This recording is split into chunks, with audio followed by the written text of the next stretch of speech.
Alright, everybody, welcome back to a brand new video here on the second channel, and today I'm going to be ranking all the new decks in the new format here. Now, this is a bit of an early tier list, but I've already seen some other YouTubers make some videos on this topic, so I thought I would pitch in and give my opinions on where I think the post-rotation meta is right now, looking at the results from Japan and what decks are doing good over in Japan. And we can kind of get a gauge at how the meta is looking right now with these archetypes. The meta does shift a little bit. We do get some new archetypes.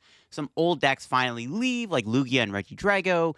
And then some older decks maybe start to get a little bit weaker. And definitely excited to talk about all that within today's video. I'll leave a link to my tier list down below if you want to go try it for yourself. If you're new here to the second channel, make sure to click that subscribe button down below. We're on the road to 22K subs. And yeah, let's get into it without further ado. So yeah, I have S, A, B, C, D tier. There might be one or two decks I didn't put on this tier list that you thought was. I went through most of the results from Japan and like the city leagues and stuff to kind of get a gauge at what the best decks were in the format, or at least like the most popular decks in the rotation format. So like, I don't know, maybe there's like a random EX Pokemon on here that doesn't see much play, but maybe won a city league that I didn't put on here. Like, where's that at? Well, it's not gotten enough results yet. It's not a publicly known deck. All right, starting off, we have Archaludon, which I would probably put the two versions of it. So there's a couple ways to play Archaludon right now. In all honesty, you know, kind of putting them together, we have Archaludon double, and then we have like Archaludon with like Hops, Zacian in the deck. There's also like normal Archaludon with no Zacian or double. But I mean, we can just kind of count like the double one maybe as like the main Archaludon build. I think Archaludon is in a very interesting place in this meta because it doesn't really do anything crazy. I do think the addition of like double or Zacian do make the deck a little bit stronger, because now it has more lines in a match. The double allows you to have like an extra gusting card alongside being able to play Turo. The Zacian build gives you like another big attacker to work with that Zacian. Or if you want to play the poison build, or just like the normal Archaludon deck with no double, no Zacian, just like straightforward Archaludon. I think Archaludon is a pretty solid deck for the B tier. I think it's like a perfectly fine overall deck. I don't really think Archaludon does anything like too crazy. It does take a pretty bad matchup to something like Gholdengo, but I will say it does do well against something like Dragapult, and even pretty good into something like the wall decks, assuming that you have an answer to my to Cornerstone Ogerpon in the deck. Which is why, you know, the Archaludon with Zacian's kind of decent, or at least why Archaludon might be playing like extra basic metal attackers that don't have an ability, so they have a way to attack Cornerstone Ogerpon and stuff like that. So I think Archaludon maybe is like a B tier deck. It's a very powerful archetype, but once again, kind of like where we're at right now in our current format, Prismatic Evolutions meta, Archaludon is still like a very one-note type deck. I know the Dialga build is a lot stronger than like normal Archaludon. We are losing Dialga though with rotation, makes this deck get a bit worse. I think B tier is like fine for Archaludon. That may be a bit too low. I'd call an Archaludon at A tier though. I don't know, man. It doesn't, to me, that doesn't feel right. I think B tier is fine. There's just a lot of new archetypes popping up that, you know, kind of maybe give it a run for its money. I will say though, it is decent at a Dragapult, but I'm not too sure that it's beating Terrabox, another big meta threat that Archaludon needs to be able to beat. Because I don't know, like, how does Archaludon get through Pikachu EX? All right, next up is Gholdengo, my baby. The two main ways I've seen Gholdengo is with Dunsparce and with Dragapult. Both these are the two most popular ways to play Gholdengo right now in rotation. I think Gholdengo, honestly, might be an A-tier deck. I think the deck does lose some pretty big cards with rotation. Pokestop and Radiant Greninja are pretty bad losses for the deck. It makes the deck less turbo, and it also makes the deck be able to kind of like pop off more often off of like an Iono. So Gholdengo does get a little bit weaker now because of the rotation, but I think Gholdengo is still like a pretty solid deck because it still beats Dragapult, and that's still really good. Beating one of the best decks in the format is never a bad thing. You have a good matchup into like Archaludon, even some of the new archetypes, like I think Zoark, Mammoswine, the Bellybolt deck, you know, pretty good matchups for Gholdengo. Gholdengo probably has a rough matchup into Terrabox. The wall deck is also pretty favored depending on how you build your Gholdengo deck. The Dunsparce build does have a little bit more of a draw engine where you're not really always losing to random Ionos if your board is really weak. And then the Dragapult engine, the Dragapult build, whatever, has a better time into more matchups because you have Dragapult in the deck as an extra attacker, which can help more into like Cornerstone Ogerpon and stuff. And you have the Dracloaks, which does give you a tiny bit of extra draw. Not as well as like the Dunsparce does, but it gives you a little bit more draw to work with in a game. The problem with the Dragapult build, though, is that it's kind of like you're Frankensteining two decks together where you're playing like heavy Crispin, which I'm not a fan of. Like, I find the Dragapult Gholdengo deck to be a little clunky because, believe me, we considered playing that to Vancouver. Like that more like heavy focused Dragapult build. But I think the Dragapult build is still good. Which one do I think is better? I mean, I haven't really played Gholdengo in the new format, so I can't really answer that question. But if I were to play a Gholdengo deck, like, okay, let's say there was a major tournament tomorrow in the rotation format, and I was going to play Gholdengo, which build of Gholdengo would I play? I would probably just play the Dunsparce version because it's just a more straightforward way to play the Gholdengo deck. The Dragapult build is good, but I think there's too many like things going on in the deck, but it's still good. I think Gholdengo's a solid A-tier deck for sure. Yeah, seems pretty good. Has a lot of good matchups, in my opinion. I think Terrabox is probably your worst matchup, in all honesty. Wellspring Ogerpon can mess up your gimmies before they evolve. They have Pikachu EX, which is really bad. They can play Cornerstone Ogerpon if you don't have a way to answer that. So yeah, Terrabox is probably your worst matchup. But I mean, you're probably okay into like most other decks. I guess single prize decks like Feraligatr, Slowking are going to be a little difficult for Gholdengo to handle. But it seems like a pretty solid deck still. I'd probably put Gholdengo in A tier. Next up is Slowking. It's an interesting deck, right? We see the Slowking deck have a lot of cool things it can do with the addition of the Kyurem in the deck, also having other like attackers. Like we've seen the Annihilate, the Conkeldurr, stuff like that, just like other big attackers you can copy. Slowking is cool. It's probably one of the big decks that can really take advantage of no mana fee in the format. I would probably put Slowking in like maybe B tier. I don't know. That feels a little too high, but I mean, being able to like randomly pop off and like blow up your opponent's board with Kyurem turn 2 is kind of cool. In all honesty, Slowking can like Budu the opponent and then go in with like a big Kyurem play, wipe out all your Dracloaks. I think Slowking does have a lot of versatility in this format. I don't really know if it takes like any like straight up terrible matchup. I guess Archaludon's probably your worst matchup. Maybe I would imagine like Archaludon, maybe something like Walls could be interesting. Actually, Walls should be favored. I don't know. Does it even have a bad matchup? I guess, I don't know. B tier feels okay for Slowking. Maybe C tier, because we haven't really seen Slowking. Yeah, maybe it's better of a C tier deck. It hasn't really had any like super good results yet, in all honesty. It's a really cool deck, though, for sure. I don't know. Would B tier be a little too kind for it? I kind of want to put in B tier, but I don't know. I feel like Slowking hasn't performed as well in Japan. I don't know, but the ability to abuse Kyurem is really good. It's essentially like the new version of Regidrago V-Star, if that makes any sense, right? You're just copying all these big attacks. I guess it's a little bit too much of a combo-focused deck also. You need so many moving pieces in order to set it up. But like I said, being able to use Kyurem super easily is really good in a format where there's no mana fee. All right, Dragapult is next. So we got 3 different variants. We got Pult, Thorns, Charizard, and then we got like the Budu Dusknoir build. The Budu Dusknoir build is still probably the best way to play the deck. I'm still going to throw it in S tier. Dragapult, to me, feels like one of the top decks in the new format. It doesn't really feel like it has any bad matchups per se. It can definitely 50-50 mostly everything, in my opinion. Dragapult is still very strong. It doesn't really lose anything with rotation either. Like, most of the Dragapult Dusknoir builds I've seen in Japan have just been basically Dragapult Dusknoir with, like, maybe 1 or 2 changes, because, like, they don't have Luminion or, like, Rotom anymore. But, like, other than that, like, the deck still pretty much stays the same.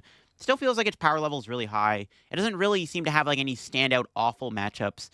Definitely S tier, in my opinion. One of the top decks in the new format, for sure. Also, I think a lot of people going into the new format are just going to stick with playing Dragapult because they've been playing the deck already in this prismatic format. They're just so used to it. They don't want to switch up decks last minute. So that's probably why Dragapult will still be very heavily popular, heavily played, very popular. Still probably one of the best decks. Pult Thorns is interesting. I don't hate it. Iron Thorns seems pretty good in this format against, like, the walls and stuff. Like, you have a pretty good answer to my low tick. You're pretty good against, like, other archetypes to slow them down. Pult Thorns actually feels like maybe a B tier deck. Same with Pulsar. I'll put both of them in B tier. I think both these builds are, like, pretty solid overall decks. The Iron Thorns build does give you a better time into the wall decks. You're better into Terra Box, too, because you prevent them from being able to, like, use Teal Mask and stuff, which is pretty good. And then also the Pulsar build, just you have Charizard in the deck. Charizard is technically worse because we're going to see more Ogerpon now with the Terra Box deck, but Charizard is still like a very powerful card in general. And I think combining the two is still really good. Pulsar has already been doing good in Japan anyways, so I would probably put these two together in B tier. I think Pult Thorns is probably the less popular of the two, but I think they're both actually pretty solid decks. I think Thorns actually is like a very legit deck. I don't know, like I just like the idea of starting Iron Thorns or Klefki against something like the Terra Box deck or Raging Bolt, another matchup that might be popular again, or even against Gholdengo, having Iron Thorns is good. You can put the Toad's Cruel back in the deck if you expect a lot more Raging Bolt and Gholdengo to be popular, right? So Thorns definitely feels like a pretty powerful archetype, maybe a little underrated, and then I think Pulsar is still like pretty solid because Charizard go Burr. All right, next up is Flareon.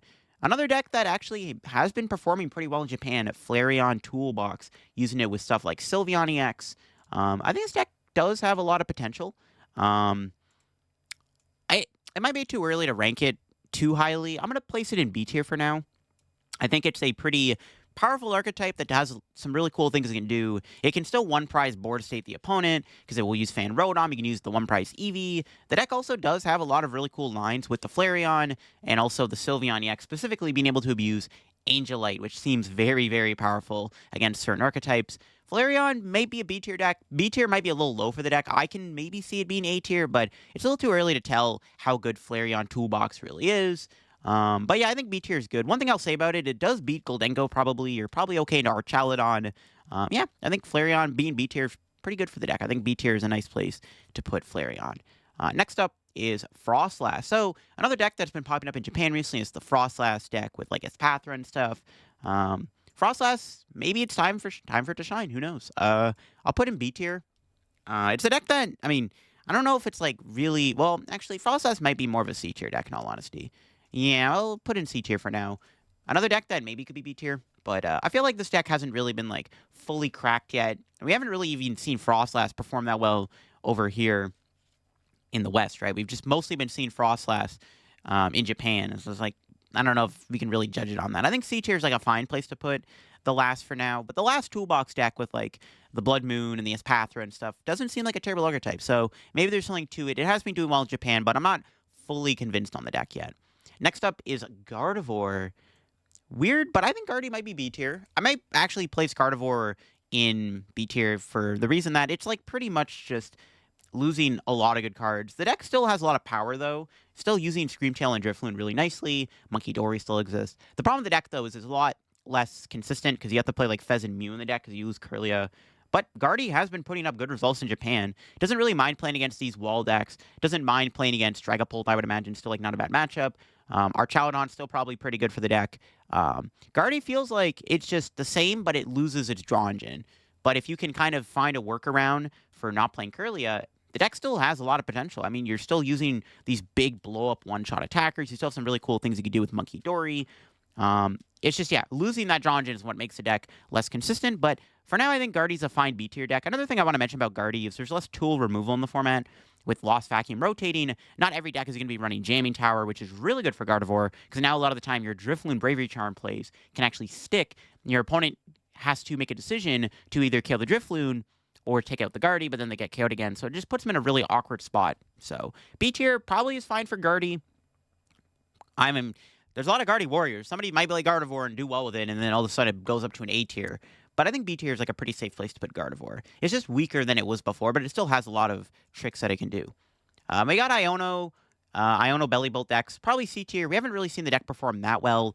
D tier, I don't want to put it in D tier, man. It's too early to put a deck like that in D tier. But again, we haven't really seen the Iono decks do that well. Iono Raging Bolt Belly Bolt has done a little bit better, but at that point, just, classify it as Raging Bolt, right? So I don't know. I don't want to put the deck in D tier because it might actually be a D tier deck. Yeah, I mean, if we're being objectively correct, I mean, probably D tier. Again, we just haven't seen the Iono deck perform well yet. There is potential for the deck. Don't get me wrong. The deck does have potential, but we haven't seen the deck perform as well yet. We haven't really seen it pop off. And yeah, I think D tier is like fine. I don't think the deck is bad by any means. Like every deck on this tier list, I actually think can do well and can make it A2 at a regional. But unfortunately, I have to place the Belly Bolt deck in D tier for now. Next up is Feraligatr. It's a weird one. The deck did win the Champions League, so it's good, and I think it'll be popular. People really like these one-prize decks. But is it correct to put it in A tier or B tier? This is kind of where I'm wavering between the Gator. It's like, A tier feels a little too high for the deck. I don't think the deck is that good. Calling it A tier would mean that it, like, bodies every single deck in, like, S tier. I don't think it does. I think B tier is probably a better place to put Feraligatr, like high B tier maybe. It's just kind of like Archaludon. The deck is really strong, but it has weaknesses. It's not as like consistent as other decks in this format. The deck doesn't really draw cards. Like it's kind of just relying on like your supporters and stuff. The deck is really cool though. There's a lot of really nice plays you can make with the deck with Totodile and Mimikyu, and the Feraligatr decks are now playing Milotic in the deck to try to make the Dragapult matchup even more winnable. Again, I'm not sold on that Dragapult matchup yet, or even Terrabox for that matter. I think Feraligatr's like a good B tier deck. I don't know. Putting it in A tier feels incorrect in my opinion. I don't think the deck is that good. Like I don't think overnight we're gonna see Feraligatr dominate Atlanta regionals, and all of a sudden the deck's S tier. It's probably just a B tier deck in my opinion. It's a pretty solid deck that doesn't really do anything crazy enough to put it in A tier. Next up is Iron Thorns, Quad Thorns to be specific. Probably put that in C tier. I mean, the deck does lose a good matchup in Lugia. Like, your auto win is gone. But the deck is still, like, annoying to play against, and it's still going to be very effective against a lot of decks that rely heavily on abilities, like Archaludon, like Gholdengo, even, like, Enzor, can struggle against this deck to a degree because they can't use trade. You're just being annoying, and I think being annoying is pretty good. But Quad Thorns, in my opinion, will always be a C tier deck.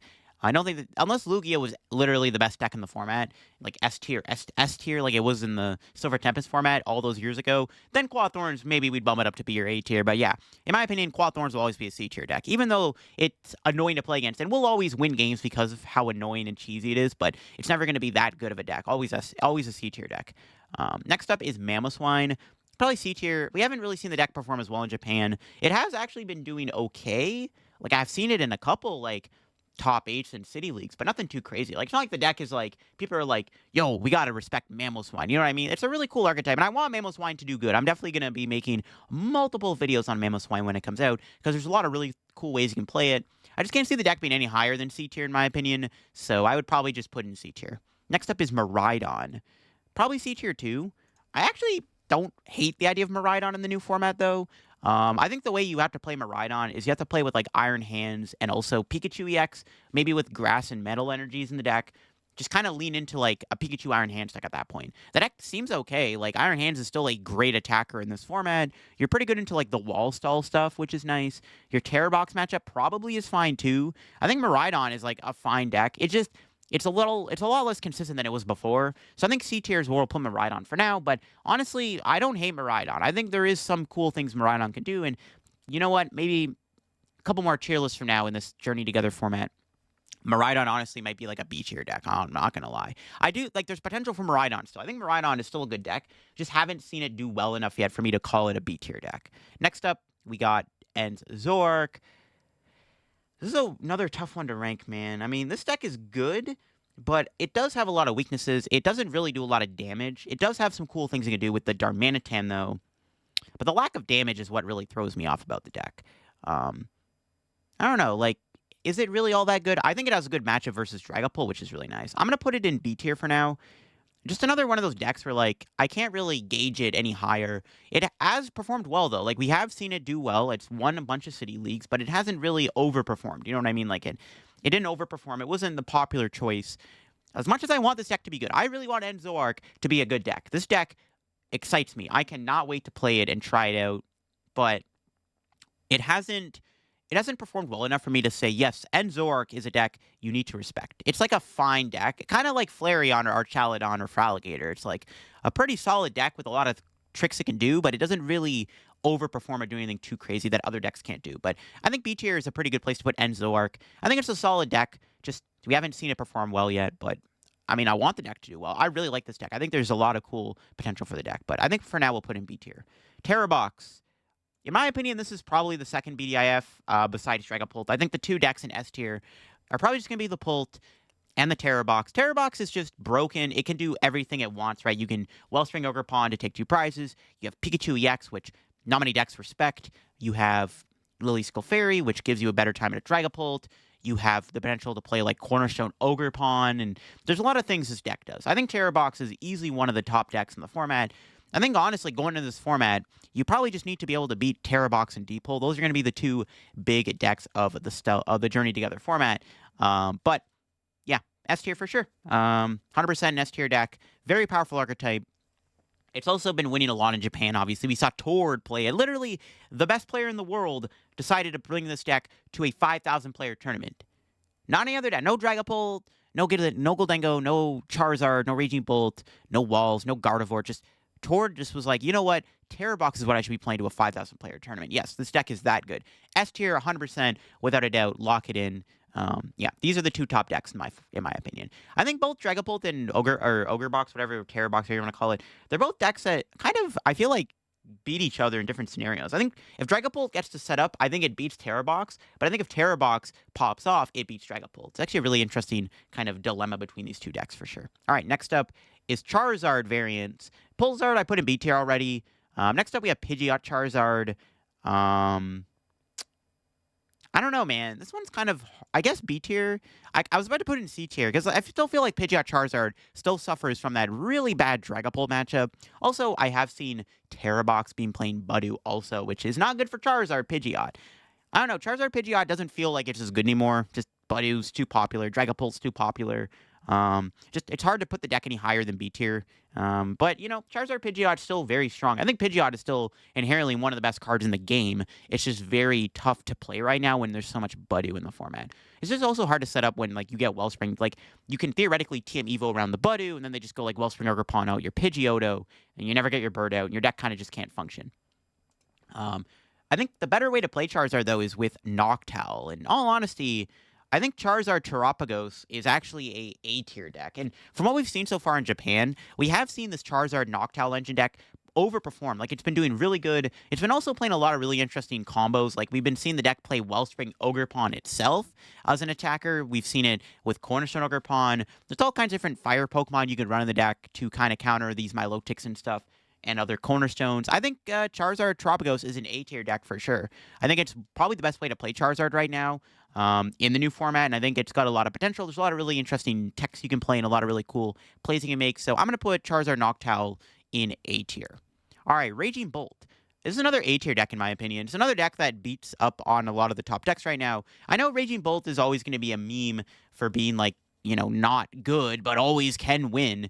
But the truth still stands. Raging Bolt is still a very powerful archetype, and it has done really good in Japan. It's also been one of the most popular decks in Japan, probably because it's best of one format, but I still think Raging Bolt is a A-tier deck in this new format. From what we've seen so far, it feels like it's an A-tier deck. Also, it beats Dragapult, which, you know, beating one of the top decks in the format is not a bad thing at all. Also, it beats Wallstall really convincingly, another deck you have to watch out for. Yeah, I think Raging Bolt's A-tier for sure. I don't hate putting in A tier. The new engine of Noctowl does give the deck a lot more versatility than just kind of like straightforward linear Pokestop, Ogre Pawn, you know, knockout active, maybe flip heads into Pokemon Catcher here or there. The deck actually has a lot more versatility now with the addition of this Noctowl engine that the deck is now playing. So I think Raging Bolt is an A tier deck for sure. Next up is Froslass again? Okay, I'll put that in D tier. Like, I think if you're going to play Froslass, play the Espathra build. All right, next up is Sarahledge.